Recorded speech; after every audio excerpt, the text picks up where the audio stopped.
Hello everyone, काव्य and mamma blog में आप सभी का स्वागत है। आई होप आप सब अच्छे ही होंगे, खुश होंगे, मस्त होंगे। तो अभी बज रहे हैं दोपहर के 3 और सारा काम ख़त्म करने के बाद फिर मैं आ गई थी बेडरूम में और मुझे यहाँ पर भी बहुत ज़रूरी काम करना था। तो आप सबको पता ही है कि मैंने आपको बताया था कि मैं जल्दी से जल्द अपने मायके जाऊँगी। तो आपको पता ही था कि कुछ मिसहैपनिंग हो गई थी हमारे घर में, जिसकी वजह से जाना बहुत ज़रूरी ही था। तो मतलब मैंने आपको बताया था ना कि मेरे जीजा ही ख़त्म हो गए हैं, तो उस वजह से मुझे घर जाना ही जाना है। तो कुल मिला के जो है रिजर्वेशन मिल गया है, लेकिन अभी नहीं। मतलब जाना तो मुझे 2-3 दिन बाद है, लेकिन मैंने सोचा कि बैग वैग में लगा लेती हूँ, क्योंकि क्या है ना, घर में इतना सारा काम होता है और बच्चे हैं और ठंड भी उधर पड़ रही है सभी जगह। मतलब थोड़ी थोड़ी ठंडी स्टार्ट हो गई, तो मैंने सोचा पहले से ही बैग क्यों ना लगा लिया जाए, ताकि एंड टाइम पे जो है प्रॉब्लम नहीं होगी। और इतनी मुश्किल में रिजर्वेशन मिला है ना, रिजर्वेशन बिल्कुल भी मिल नहीं रहा था, क्योंकि अभी अभी त्यौहार निकले हैं तो सभी लोग अपने घर जा रहे हैं, आ रहे हैं, एकदम रिजर्वेशन नहीं मिल रहा था। और मिल रही थी तो एक सीट मिल रही थी, लेकिन मैंने सोचा कि मैं अकेली जाऊंगी तो फिर ये बेटियों को कैसे क्या रखेंगे क्या नहीं है, थोड़ा सा प्रॉब्लम हो जाती। तो दूर का मामला है, तो मैंने सोचा कि बच्चों को भी लेकर के ही जाऊंगी, मैं अकेली तो नहीं जाऊंगी। और उतनी दूर जाएं और अकेले तो बेटियां यहाँ पर रहेंगी तो क्या है ना, मन भी नहीं लगेगा और टेंशन रहेगी घर की भी, सब चीज़ें। तो फाइनली जो है मेरा रिजर्वेशन हो गया है और बेटियां मेरे साथ ही जाएंगी। तो जल्दी मैं मायके, ऐसा कुछ मुसीबत नहीं आती तो शायद अभी नहीं जाना पड़ता, लेकिन भगवान जो भी, अब उनकी लीला है अपरंपार, जो वो कर रहे हैं वही सब कुछ हो रहा है। कुल मिला के मुसीबत में तो ज़रूर ही पहुँचना चाहिए कहीं भी हो। तो फ़िलहाल तो यहाँ पर कुछ कपड़े जो हैं मुझे प्रेस करने थे, इसलिए मैं कर रही हूँ प्रेस यहाँ पर। तो बस प्रेस व्रेस करने के बाद मेरा जो बैग है पैक हो जाएगा। और अब आज ना ग्रहण पड़ रहा है, तो ग्रहण में फिर क्या करें समझ में नहीं आ रहा था कुछ भी। आपको पता है कुछ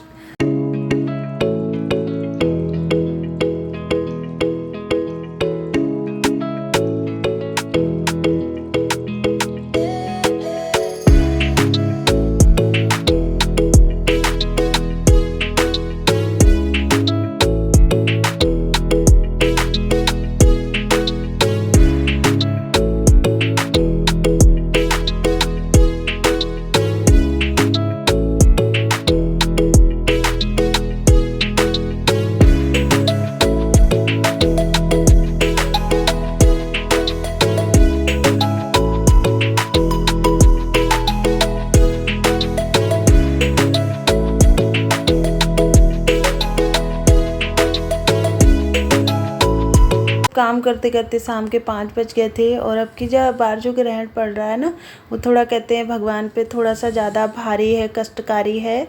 तो मैंने सोचा कुछ पूजा पाठ कर लिया जाए। पूजा तो वैसे ऐसे में नहीं कर सकते, लेकिन रामायण सुंदरकांड का पाठ या कुछ इस तरह का पढ़ सकते हैं। सरोज रज निज मन मुकुर सुधार वरनौ रघुवर विमल जस जो दायक फल चार बुद्धिहीन तन जानिके सुमिरो पवन कुमार बल बुद्धि विद्या देव मोहे हरौ कलेश विका सिया बल रामचंद्र की जय। पवन सुत हनुमान की जय। जय हनुमान ज्ञान गुण सागर जय कपीस तेहु लोक उजागर रामदूत अतुलित बलधाम अंजनी पुत्र पवन सुत नामा महावीर विक्रम बजरंगी कुमति निवार सुमति केसम कंचन वरण विराज सुवेशा कानन कुंडल कुंचित केसा हाथ वज्र ध्वजा विराजे कांधे मूज जनेऊषा शंकर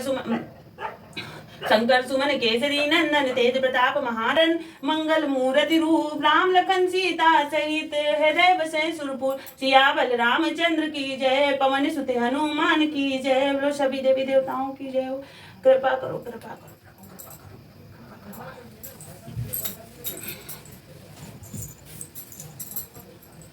तो बस मैं यहाँ पर मैंने हनुमान चालीसा पढ़ी कई बार और बस मुझे बहुत ज़्यादा अच्छा लग रहा था। और बच्चों को ना मैं कुछ भी खाने नहीं दिया मैंने, क्योंकि आपको पता ही है सूतक काल लग जाता है तो कुछ भी खाते पीते नहीं है। वैसे तो छोटे बच्चों को सब माफ़ होता है, बुजुर्गों को माफ़ होता है, लेकिन मेरे बच्चों को मैंने जब बताया तो मेरे बच्चों ने बोला मम्मी हम लोग कुछ नहीं खाएँगे।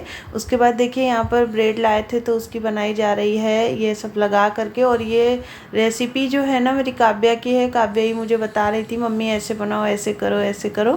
तो वैसे तो मेयोनीज़ लगाई जाती है और ये भी लगा लेते हैं, तो फिर ये था तो ये सॉस जो है लगा दी इस तरह से। और बच्चों को भूख लगी थी, तो ये शाम को क्या है, वही लगभग 7 बज रहे हैं, तो बच्चों का नाश्ता हो जाएगा। फिर मैं खाना थोड़ी देर में बनाऊंगी अभी, और बहुत सारे काम थे तो मैं सारे काम निपटाती जा रही थी, क्योंकि आप समझ सकते हैं कि अगर घर मुझे जाना है 2-3 दिन बाद, लेकिन उसके पहले से बहुत सारी जिम्मेदारियां हैं जिनको हम ख़त्म करके ही जाते हैं, ऐसे ही अपने घर को नहीं छोड़ सकते। इसलिए तो काव्या बोल रही थी मम्मा इसके ऊपर स्माइली बना दो इस तरह से, तो मैंने ना स्माइली गलत बना दी। मेरे को ज़्यादा ये सब चीज़ें आती नहीं है, थोड़ी नौटंकी करनी मैं बताऊँ आपको। तो माथे में देखिए टीका भी लग गया है स्माइली के। तो फिलहाल तो ऐसे ही था, और मैंने सोचा कि घर में जो जितने भी ये, अब दिवाली तो ख़त्म हो गई और देव दिवाली भी ख़त्म हो गई, कार्तिक पूर्णिमा भी हो गई, सब चीज़ें हो ही जाएगी। तो ये सब चीज़ें मैं हटा कर रख दूंगी, क्योंकि फिर ये आगे त्योहारों में ये सब चीज़ें हम लगाते हैं घर पर। तो ये झालर वगैरह और बालकनी की जो है वो मैं नहीं हटाऊंगी, ये हटाएंगे। मैं थोड़ा सा काम ना इनसे भी ले ही लेती हूँ, तो क्यों नहीं ले लेना चाहिए, क्योंकि इतना ज़्यादा घर का सब कुछ हो जाता है ना कहीं एकदम परेशान हो जाती हूँ। कमर एकदम लगता है कभी कभी काम ही नहीं करेगी। और इसके बाद ना मेरे थोड़ी देर तो पता नहीं क्यों मेरे सीने में एकदम से दर्द उठा बहुत ज़ोर से, और मैं चुपचाप थोड़ी देर लेटी रही। फिर काव्या ने मुझे चाय बना करके दी, तो बस थोड़ा सा जब चाय वाय पी ना, तब मुझे अच्छा लग रहा था। देखिए शाम के टाइम काफ़ी हो रहा है, वही 7:30 पौने 8 बज रहे होंगे। और बस उसके बाद फिर मैं बनाऊंगी खाना बच्चों के लिए। तो खाने में आज मैं बहुत ज़्यादा कुछ नहीं बनाने वाली हूँ, लाइट ही बनाऊंगी। और मैं ना जब सब्ज़ी लेने गई थी तो मेरी मेथी रखी हुई है कई दिन से, तो बस उसी का मैं सोच रही हूँ मेथी का पराठा या पूरी कुछ बना लूँगी, क्योंकि बच्चों को पसंद है और बच्चे मांग भी रहे थे। तो बस वही मैं बनाऊँगी अभी तो फ़िलहाल।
तो बस सब काम ख़त्म करने के बाद फिर ये आखिरी काम था मेरा। मैं आ गई थी यहाँ, बच्चे कह रहे थे पूड़ी बनाओ मम्मी, तो मैंने मेथी को ना कच्चा ही जार में डाल करके उसमें 2 हरी मिर्च पीस लिया है, पूरा पेस्ट बना लिया जैसे चटनी बनती है हरी मेथी को। और कोई बॉयल वगैरह नहीं किया है, बॉयल करने से क्या है उसकी ताकत ख़त्म हो जाती है। और बस आटे में गूँथ लिया है। आटे में मैंने डाला है अजवाइन, नमक, हल्दी पाउडर और थोड़ा सा जीरा भी डाल दिया, हींग भी डाल दिया, पेट के लिए अच्छा रहता है। और बस देखिए इस तरह से ग्रीन पूड़ियाँ बना दी। और अब सर्दियाँ आई ना, तो एकदम ये जो खाना है मेरे घर में मतलब लगभग रोज़ ही बनेगा, क्योंकि मेरी बेटियों को ना ये ग्रीन वाली पूड़ियाँ बहुत ज़्यादा पसंद है। तो मैं क्या करती हूँ कि कभी मैं बना देती हूँ पालक की, तो कभी मेथी की, और ये बच्चों को तो बहुत ज़्यादा फ़ायदा करती हैं। तो टिफ़िन वगैरह के लिए बहुत ही अच्छा रहता है, हेल्दी और टेस्टी। तो मेरे बच्चे तो बहुत प्यार से खाते हैं, और आपके बच्चे भी ज़रूर खाएंगे, आप ज़रूर ट्राई करिएगा। और वीडियो अच्छी लगी हो तो लाइक कर दीजिएगा, चैनल में न्यू है तो सब्सक्राइब कर दीजिएगा और घंटी के बटन को ज़रूर दबाएं। फिर मैं मिलूँगी आपसे अगले ब्लॉग में, तब तक के लिए अपना प्यार अपना सपोर्ट इसी तरह बनाए रखें, और लाइक करने में कंजूसी ना करिएगा, लाइक ज़रूर करिएगा। फिर मिलेंगे आपसे।